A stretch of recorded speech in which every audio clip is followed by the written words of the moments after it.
নমস্কার বন্ধুরা, আজকের রেসিপি হচ্ছে চাল কুমড়োর চপ। তো আমি প্রথমে একটা চাল কুমড়ো নিয়ে চাল কুমড়োটা আমি পিস করে কেটে নিয়েছি, একটু মোটা করে পিস করেছি। মোটা করে পিস করে তার মাঝখান দিয়ে একটু আর কি চিকিয়ে মতো নিয়ে এবার এইটা জলের মধ্যে নুন দেব, দিয়ে এটা আমি 5-7 মিনিট মতো এটা ফুটিয়ে সিদ্ধ করে নেব। সিদ্ধ করে নিয়ে এটা আমি প্লেটের মধ্যে নামিয়ে নেব। সিদ্ধ হয়ে গেলে আমি এটা নামিয়ে নেব।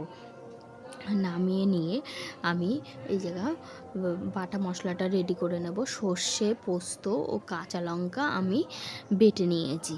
সর্ষে, পোস্ত, কাঁচা লঙ্কা বেটে আমি একটা পেস্ট বানিয়ে নিয়ে যে চাল কুমড়োটার মাঝখানে একটু করে কেটে নিয়েছিলাম, সেই ওর মধ্যে চামচ দিয়ে আমি সর্ষে, পোস্ত, কাঁচা লঙ্কা বাটাটা আমি এর মধ্যে দিয়ে দেবো। দিয়ে সব যেগুলো কেটে রেখেছি, যে কটা সবগুলোর মধ্যেই আমি এইভাবে আস্তে আস্তে সব চামচ দিয়ে আস্তে আস্তে এইভাবে ঢুকিয়ে নেব। এগুলো আর কি রেডি করে নেব।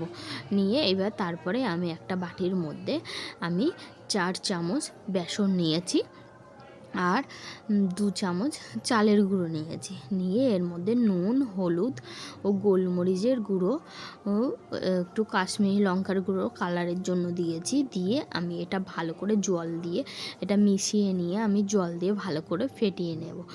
দিয়ে এবার জল দিয়ে আমি ভালো করে এটা মিশিয়ে মানে অনেকক্ষণ ধরে ফেটিয়ে নিয়েছি। নিয়ে এইবার আমি প্যানে আমি তেল দেব। তেল দিয়ে এবার আস্তে আস্তে আমি বেসনের মধ্যে ওই যে বেসন আর চালের গুঁড়োর যে ইয়েটা রেডি করে রেখেছিলাম, যে ডোটা রেডি করে রেখেছিলাম, সেটার মধ্যে আস্তে করে ডুবিয়ে নিয়ে আমি আস্তে আস্তে করে এগুলো কড়াইতে দিয়ে দেবো।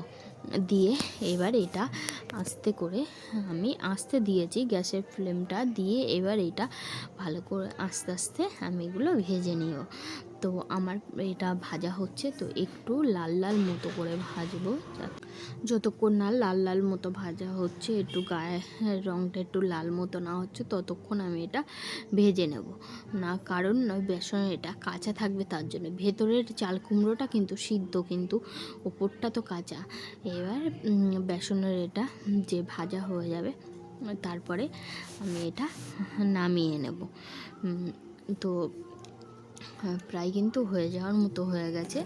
তো আমার এটা এবার প্রায় একটু বাদেই আমি এটা নামিয়ে নেব।